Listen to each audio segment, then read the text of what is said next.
Welcome to Dialogues of Discovery, a platform where we bring you conversations with visionary thinkers and trailblazers who are shaping the future. If you're curious, passionate, or just figuring it all out, you're in the right place. Each episode brings you insights, experiences, and advice from the lives and minds of remarkable people scientists, innovators, and creators so you can get inspired, explore, and start carving your own path forward. Listen on to uncover more. Today, we have the pleasure of speaking with Professor Majmudar, a clinical associate professor of mathematics at the NYU Courant Institute. A physicist by training, Professor Majmudar earned his PhD from Duke University and has built an interdisciplinary career spanning mathematics, physics, and artificial intelligence.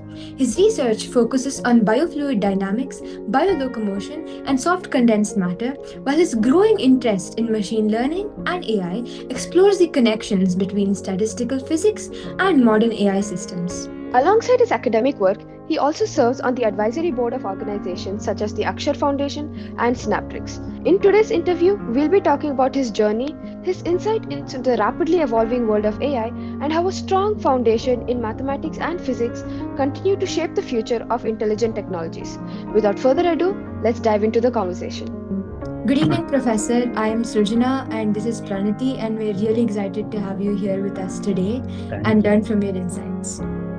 Yes. Thank you so much for taking the time out today for our conversation for the Dialogues of Discovery. Thank you. By the way, this background you see, that is, in New York, there is something called Central Park.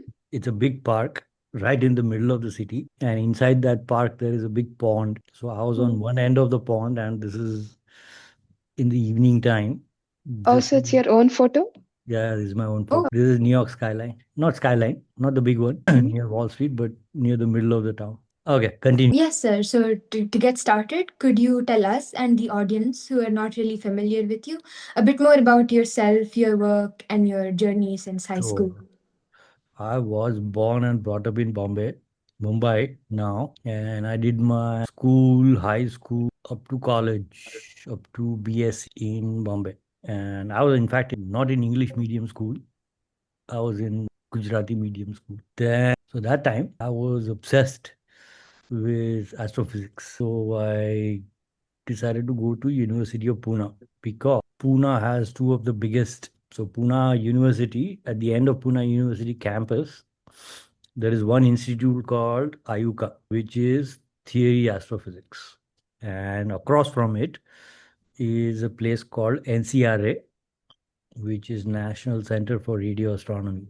And so if you did your masters in Pune University, you were allowed to go and work with people, take courses there, and work with some on some research projects over there. And that's exactly what I did. I did some project with somebody who was detecting gravitational waves, which I will not go into what it is, but it's like waves of space time. Never mind that. Point is, I was doing theory. And so then it turned out that verifying those theories was beyond the technology of the day. So then it became like you just keep doing calculation, and then there is no way to tell whether it is going to be right or wrong, which didn't appeal to me too much. So then I then I switched to something called nonlinear dynamics and chaos because Pune University was very strong in that subject. So then I did that for a bit. Then I got a bit bored of that also. I didn't get bored of it, but there were some other reasons because of which I decided to go to the US for my PhD. First, I went to Northeastern University in Boston. And then a year later, I switched Duke University in North Carolina. And I did my PhD there. And then in Northeastern, I worked on quantum physics. So the other extreme end of physics. And but then I eventually settled somewhere in the middle. And so my PhD is on field called soft condensed matter. And so my PhD was on sand, how the sand behaves. Then after finishing my PhD, I went to MIT for a postdoc. There I worked on something called complex fluids, which are basically complicated fluids like shampoo and conditioner and cornstarch and things like that.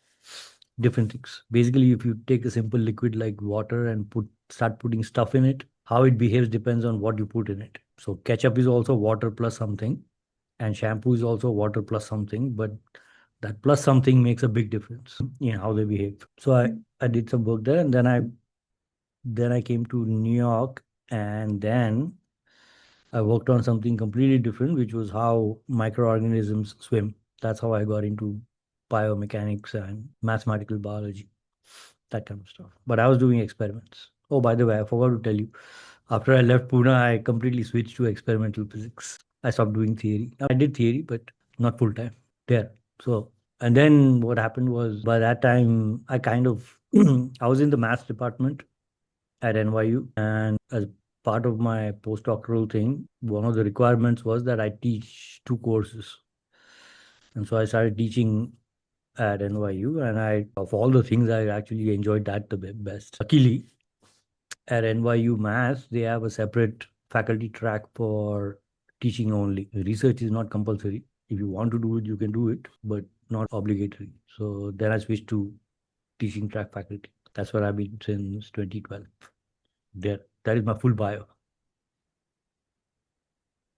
It's a really interesting bio how you started one place and then you went to another place, especially if you when you started with astrophysics, then the detecting gravitational waves and things like that, and then quantum physics to soft Not, condensed matter and all not those many people do that. things.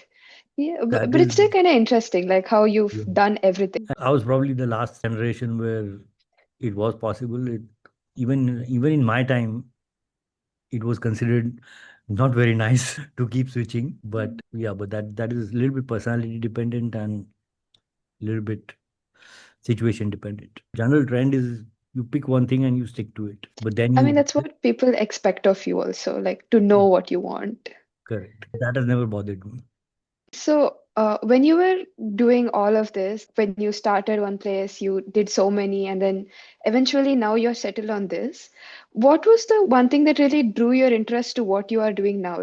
Currently, you're into soft condensed matter, biofluid dynamics, and teaching applied mathematics and things like that. So, in the end, after doing everything, what finally told you this is what I'm going to settle on, and what drew your interest to this in the end? So in my case, that actually comes back to what you were saying, that when you're in academia, you may be jumping around topics and labs and all that, but it is drilled into you that you have to finish your PhD, then you have to do postdoctoral research. One, it used to be one, now it has become two. Then you have to apply for jobs. And if you don't get an academic job, then that is like second best. So if you go to industry and all that, then that's because you kind of gave up on academic job. That used to be the mindset. And even though they didn't actually say it out loud, you just knew that all your faculty members and everybody thinks exactly the same way, and they expect you to do that. And so I was in that sense, I was just the recipe.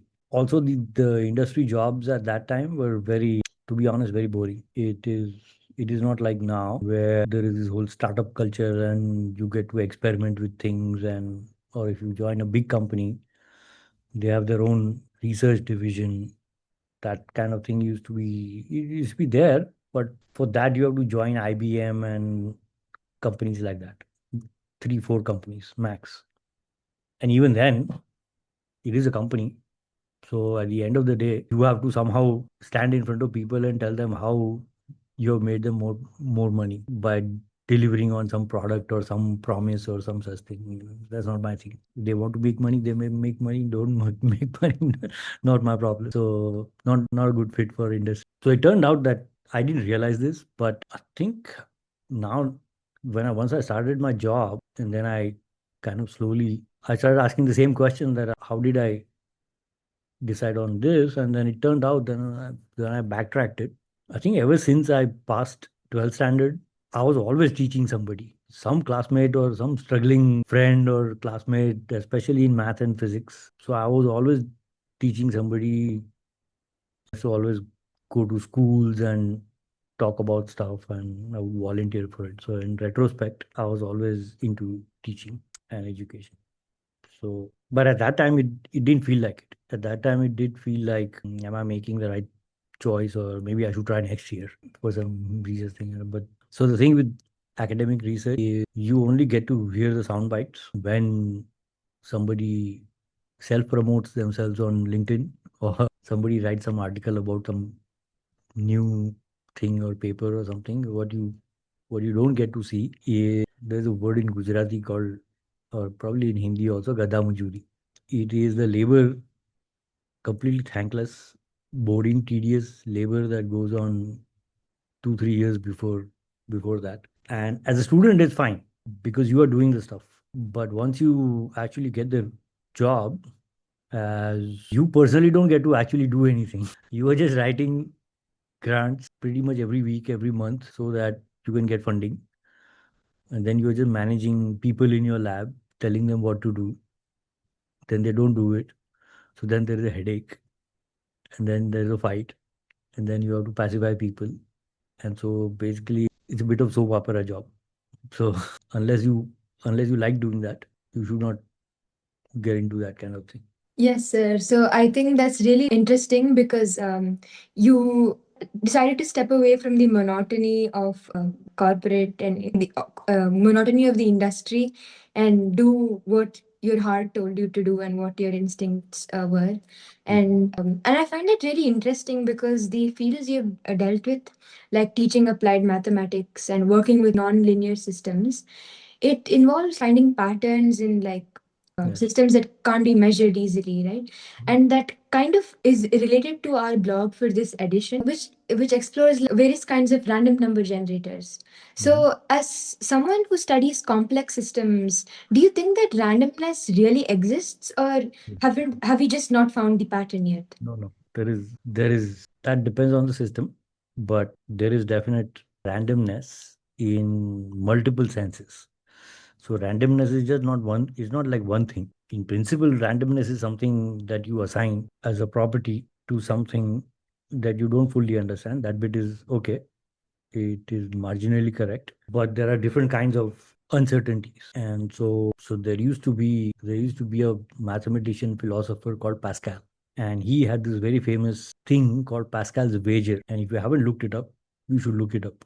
And so Pascal's wager was whether the universe is deterministic or not. And so the idea is, supposing you knew positions and velocity of every single atom in the universe, you know that they kind of follow Newton's laws. So you should be able to predict it, and therefore it makes a deterministic system. Everything is deterministic. And so there was a big philosophical debate about it. And I will not do some spoiler alert thing. You should just read it yourself. Pascal's wager. Now, so if you take gas in a box, why do we say that there is randomness, right? In that. Because technically, if you had a million cameras and you tracked every single atom in that box, you could track their position and velocity, right? But the point is, it is impractical. And not just impractical, it is truly uncertain that if a molecule is going that way, exactly which other molecule it is going to hit and when, and so on and so forth. Now, it turns out that instead of obsessing about every one of those collisions, if you just take slightly zoomed out view of the thing, then the whole process is basically diffusion, and it works if you assign a property called random walk, that you have 50-50 chance of going here or there, that kind of thing, then it is, for all practical purposes, you can describe all its properties. So in that sense, yes, it is random, but it's for good reason. Now the things get tricky when you go to quantum level, because in quantum level there is, you don't call it random, but there is definite uncertainty in terms of which particular state your system will collapse when you measure it. So until then, it can be in many, potentially in many different states just before you measure it. When you measure it, settles onto one of those many possibilities. So in that sense, there is an uncertainty which, if you want to practically model it, you can you can use things like randomness and so on and so forth. So randomness sometimes is used for convenience because you're interested only in the macro big properties. And so for that, whether you apply Newton's law to every single atom or not is irrelevant. You can get the same information from assigning random positions and velocities. The same thing. So randomness does exist, but how it exists depends on which system you're talking about. Sometimes it is out of convenience, and sometimes it is out of necessity. So when you say randomness does exist, so are you saying because finding the pattern in that particular randomness would be impractical, like how you mentioned earlier, or No, no, is it that is wholly random. dependent on the system? No, no, randomness does not mean there is no pattern. Randomness means that, no, otherwise there would not be a subject called statistics, right? So just because something is random does not mean that it has no average pattern.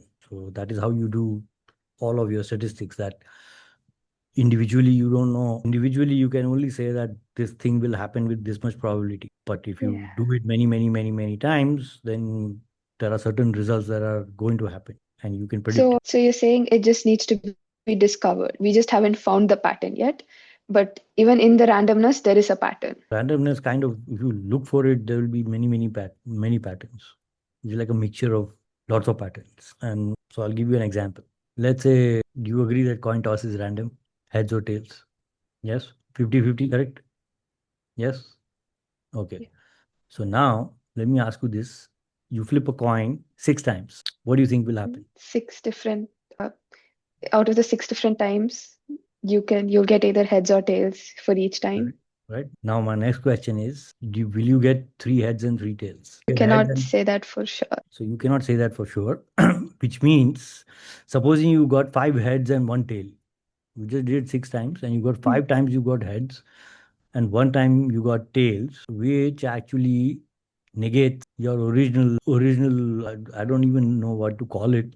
You just heard it from somewhere that coin toss is 50-50. You just believed it. But if you did it 6 times, that experiment, and you got 5 times heads and one time tails, it is not 50-50. Correct? It is you Yeah. out of six, you are getting 5 times heads. So it is not 50-50 times, right? It will be. You should continue that experiment and you should find out exactly at what point, how many coin tosses does it take to finally get the answer to 50-50, 0.5. So if you keep doing it 10 times, it won't be 50-50. 15 times also won't be 50-50. Eventually, I will ruin the suspense, but you should do it, confirm it. It will take around 25 to 30 coin tosses before it settles to 50-50. And so the thing is, when your system has randomness like this, small number of repetitions or one single repetition is meaningless because the pattern and the property emerges only when you can repeat it lots and lots and lots of times. Luckily, for simple enough systems, it just happens to be some 20-30 times. But for example, if you did a survey, let's say you are some telemarketer and you're doing some survey or some such thing. If you just ask 10 people some question, that to your friends, based on that, you cannot say that the whole of India likes this particular product or everybody in India is going to vote this way. If you want to make statements about that kind of big thing, you have to have equal number of like large enough sample, right? Only then it can start showing you the properties of the big system. So even though individually it may be random, the patterns in randomness emerge when you can repeat it many times. Otherwise, the whole concept of probability has no meaning. Yeah. So it's like the pattern is there, it just needs to be found. So when we're on the topic of finding things that still need to be discovered, like a pattern that is hidden, we just haven't found it yet. Do you think that AI can identify patterns that we fail to recognize and lead like researchers to breakthroughs? AI can find patterns that we cannot find that easily for something. Whether it amounts to scientific breakthrough depends completely on what the problem is. For things that are more like running through millions and millions and millions of combinations of things, AI would be very good. Do you know what AlphaFold is? Right. Google's AlphaFold. Google's AlphaFold was, so Google started by first making things that could play chess. That was already done by IBM. Then they made a better one. Then they decided that chess has been done already. There's a more complicated game called Go. It's a Chinese game. And eventually, so it's even more complex than in terms of moves. How many possible moves can there be? In Go, it is incredibly large. So beating the world champion at Go requires that if that person makes a move, you have to be able to run through millions of things, combinations, to know what the AI should do. But eventually they managed to beat it, the world champion of Go. That was the basis of, fortunately, they got this bright idea that beating people at chess and Go is fine. We should put it to better use. And so they decided to apply the same kind of logic to how proteins and molecules and DNA and all those stuff folds, because it is not just what the atoms are, it is exactly how it folds itself that decides what it can and cannot do. And in that, it has discovered lots and lots and lots of new proteins and new fragments of RNA and this and that and all that. In fact, it has discovered so many that we don't know what most of them do. And so people are trying to figure out that these thousands of things that it has discovered, molecules and protein chains, where are they found in the body and what do they do? So in those kinds of things, it is useful. In astrophysics, it is very useful because you got like truckload of data from observatories and not enough manpower to analyze all of it. So whenever the situation is you don't have enough bandwidth to or people to process all that data, it is very good.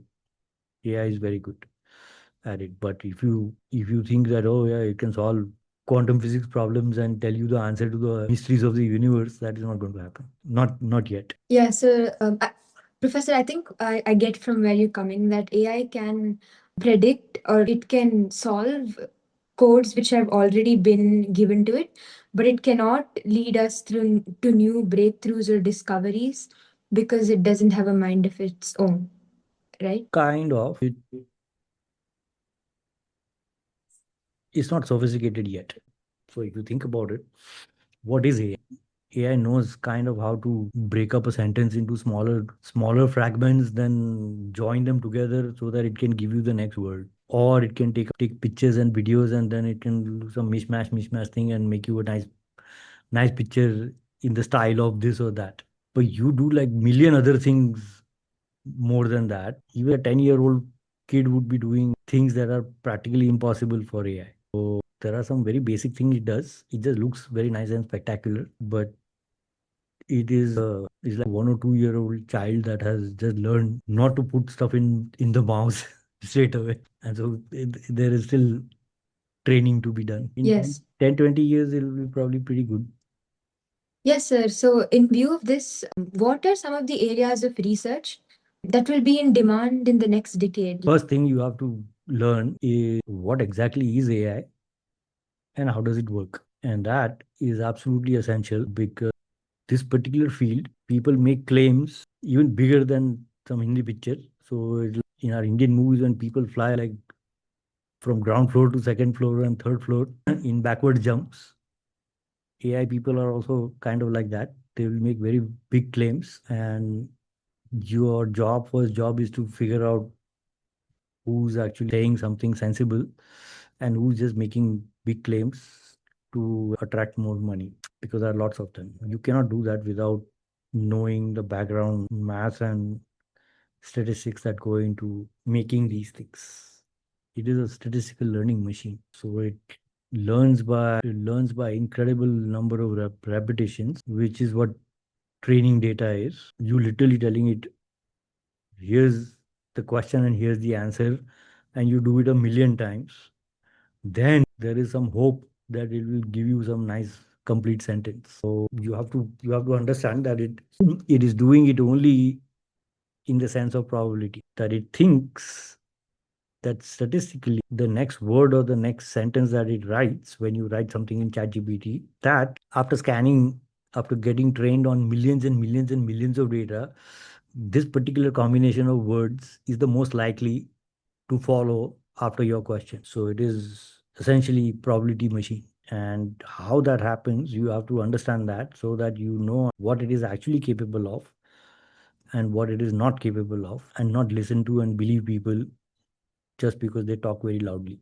because that is going to get worse and worse. So, I completely agree with what you say, and especially what you said earlier about AI being like a child. It's still just learning, and it'll take at least 10, 20 years. The same way we grow, it also needs to grow, but we still use it quite a lot. Even if it's still in the child phase, we use it quite a lot. It's becoming more and more common in like every aspect of education. And like, even if some schools or teachers don't support it, we sometimes still need it to complete our, or not, maybe not need it, but we're starting to rely on it to help us complete our work. What is like one piece of advice that you would want to give to the students who are watching this interview today, and as maybe leaning to more towards the AI part of it? What skills should students like us who are in high school today build to remain relevant? Like, advice to them as a teacher. Don't use AI for your homeworks or for your study or study help or whatever. If you want to use AI to deconstruct AI and learn some non-school skills, things that they don't teach you at school. Because to behave as if it is impossible to study in school without AI help is basically you are claiming that for the last 2000 years, nobody has been able to study anything, right? 2500 years. So claiming that, oh, I cannot do this without AI, or oh, AI writes so much better and faster, therefore I should use it, is a bogus argument. Don't do your school stuff with AI, but you can use AI if you want to quickly, let's say, learn Python. There you don't need to waste time going through 50,000 YouTube videos and stuff like that. It has already done. It has watched everybody's videos and everybody's tutorials and everybody's courses legally or illegally. That is not your problem anymore. But it is good at compiling and synthesizing things, right? So you don't need to waste time searching internet for the best resources. That you can do. So anything off school, you can do it using AI. Learn, keep learning. You can create your own courses using AI if you want. Side courses. Don't do school stuff. No, because just because there is AI does not mean that the exam system has changed in India, at least. I fully remember what kind of system there is and what is expected of people in exams and things like that. Don't mess with it because the system is not very forgiving. So, according to you, AI should be used to learn, not do. Is that what you're Yeah, saying? correct. Okay. Learn, but even then, specifically more like software, coding, and that kind of stuff. If you have some really, really, really long, which at your age it is unlikely to happen, but you have some 5,000 page document to read and summarize to someone, then you doing it personally would be kind of waste of time. That you can give it to AI. That is fine. But for Yes. learning, yeah, no, for learning different things, it's actually quite good. Yes, sir. I think I understand that. So we should not use AI to do things, but rather to learn things which are not being taught to us at school. Because Correct. AI is good at compiling and synthesizing things, and we should learn to think and explore on our own Correct. using AI, but not ask it to do our work. Correct. It is a bit Uh, like when I do my classes in the US, the first thing I tell my students is not to use calculators because in exams and stuff, they are not allowed to use calculators. So if you get too dependent on it at the time of exam, even if you know stuff, you cannot do anything because you are stuck on that the very small aspect of it, and without that you are helpless. So you cannot. Once you start doing this for your schoolwork, you will get dependent on it. When the really critical time comes, when you don't have access to it, you will be paralyzed. That literally your worst day of your life for no particular reason. So it is best not to get dependent on such things. So, I have one last question to Sure. ask you, and it's slightly a bit more off topic from this, but I want to ask, you have been pursuing this for quite some time now. Was there ever a point where you regretted it? Like, was a point where you wanted to do something else? Did it ever feel tedious to you? Like, Yes. maybe I should have picked something else. No, no, TDS, yes. But this is the best kind of tedious. Every job is tedious eventually. Sorry to burst your bubble, your youthful dream state, roses and sunshine. Eventually, every job is tedious. The thing is, which tediousness you can handle, that you don't actually get bored or sad about it, because you can be launching rockets at ISRO, also tedious job, because if you actually think about it, you have to go like 2 hours in advance just to wear that suit to go into clean room. I've done it for nano fabrication, wearing that suit, clean room suit. Have you ever seen that white thing when you work with these micro nano stuff and chips and doing macro fabrication? Things have to be absolutely dust free. You cannot have a speck of dust, and so you have to wear this almost like medical kind of. Have you seen CSI TV show? CSI. When they go to crime scene, they wear that whole white thing Yeah. with that special shoes and like flexible shoes and all that. You have to wear that to go into a clean room to if you want to work with semiconductor chips and things like that. The reason is because there cannot be any dust. Your skin is continuously shedding dead skin, and so that cannot happen. So wearing that thing itself takes half an hour. It's all big process. So anyway, all jobs eventually can be tedious, but it depends on what your attitude, which one you like. If you like what you do, the tedious portion you can ignore. Yes, sir. I think that's a really nice thought coming from you. That all jobs are tedious, but you need to learn to love the tedious if it's something Correct. you actually are passionate about. Right. And that I think that would be a really good piece of advice to our listeners as well. And actually, this was our final question for today, and we really, really enjoyed the session. And we hope Thank you you. did too. And we hope Yes. this will inspire our listeners as much as it has inspired us. So, thank you so Welcome. much for taking the time out Welcome. for this interview out of your busy schedule. Thank you for joining us on this journey of ideas, inspiration, and innovation. We hope this conversation sparked curiosity and reminded you that behind every great discovery is a human story of passion, purpose, and persistence. Until next time, stay curious, stay inspired, and keep learning because the future is being built by the questions you ask today. This is Dialogues of Discovery signing off.